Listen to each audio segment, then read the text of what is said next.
मैं सलाम पेश करता हूँ कायदे अवाम शहीद जुल्फकार अली भुट्टो ने, जिसने इस मुल्क के गरीबों को आवाज दी, जबान दी। शहीद जुल्फकार अली भुट्टो को सलाम अकीदत, जिन्होंने ख्वातीन के हकूक का तयन सरकार दो आलम हज़रत मोहम्मद मुस्तफ़ा सल्लल्लाहु अलैहि वसल्लम की तालीमात और सीरत के मुताबिक किया। मैं सलाम पेश करता हूँ कायदे अवाम शहीद जुल्फकार अली भुट्टो ने, जिस मुल्क की बेआईन सरजमीन को 1973 का मुतफिका आईन दिया। सलाम पेश है जुल्फकार अली भुट्टो शहीद को, जिन्होंने इस मुल्क को बेहतरीन जरूरतमंद बावकार खाजा पॉलिसी दी। कि पाकिस्तान पीपल पार्टी पूरे पाकिस्तान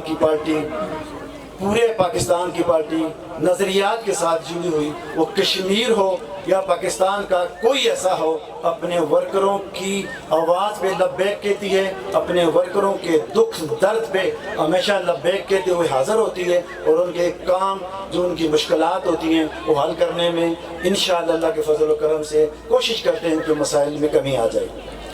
अगर मेरा कायद इस मुल्क के अंदर एटम बम की बुनियाद न रखता तो आज ये पाकिस्तान भी महफूज ना होता, और मेरे ख्याल में अगर पाकिस्तान महफूज ना होता तो फिर इस्लाम भी महफूज ना होता। आज आलम इस्लाम महफूज है, और आपकी कायद की उस पर रखी हुई बुनियाद की वजह से, जिसको मुल्क एटम बम कहते हैं। आज अगर ईरान लड़ रहा है, मैं और अगर आप नहीं जानते तो उसके पीछे आपका मुल्क खड़ा है। जब हम अपनी फौज के खिलाफ बातें करते थे, तो जब इंडिया को अपनी से कई गुना ताकत को शिकस्त फाश दी, तो दुनिया ने हमारी उस फतह का इतराफ़ करते हुए जो हमारी फ़ौज को, जो हमारे सिपहसालार को, और जो हमारे सदर मुमलिकत मोहतरम जनाब आसिफ ज़रदारी की पॉलिसियों को सराहा है। शायद न इससे पहले किसी को इतनी इज्जत और रिस्पेक्ट मिली, और ना इसके बाद मिलेगी। इस प्रोग्राम में जिन मसाइल की निशानदेही की, वो दूसरे प्रोग्राम जो आपके रोडों के मसाइल है, ये तो अतफाकिया लैंडस्लाइडिंग हो गई तो ये मसाइल बन गए।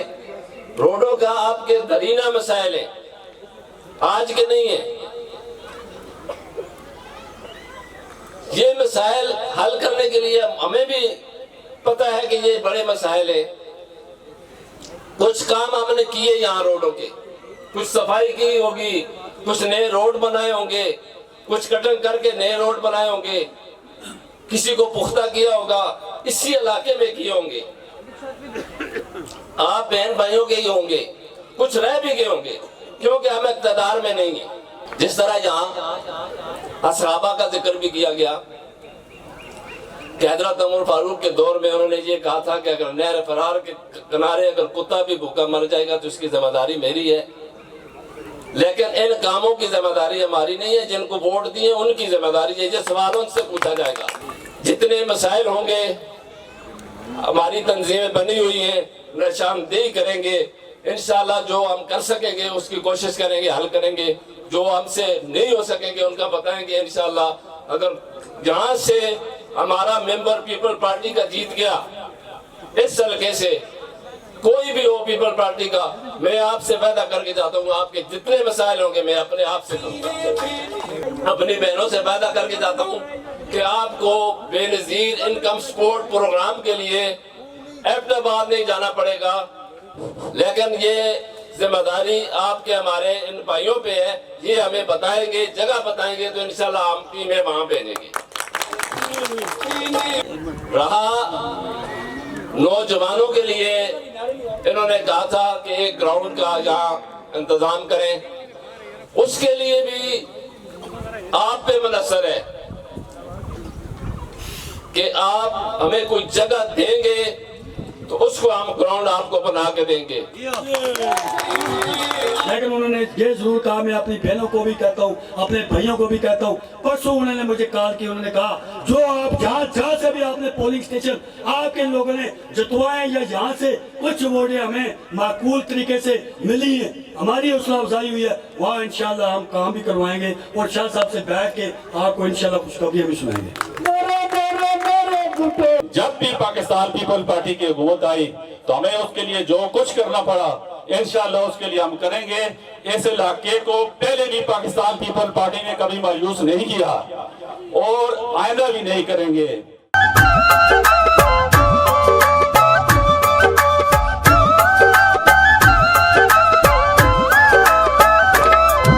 नजीर का बेटा है ये वजीर आजम होगा।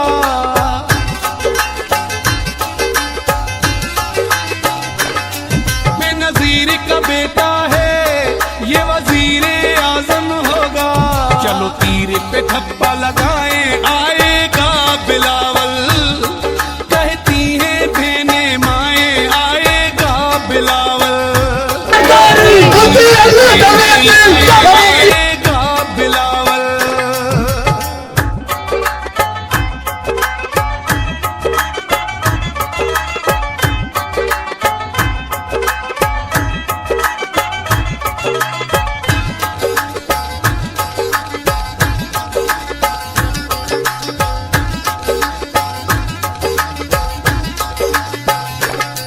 जरदारी जिंदाबाद, मेरा आसिफ जिंदाबाद।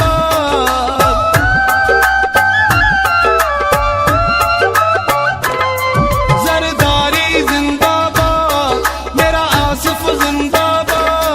हर घर से है ये सदाएं आएगा बिलावल।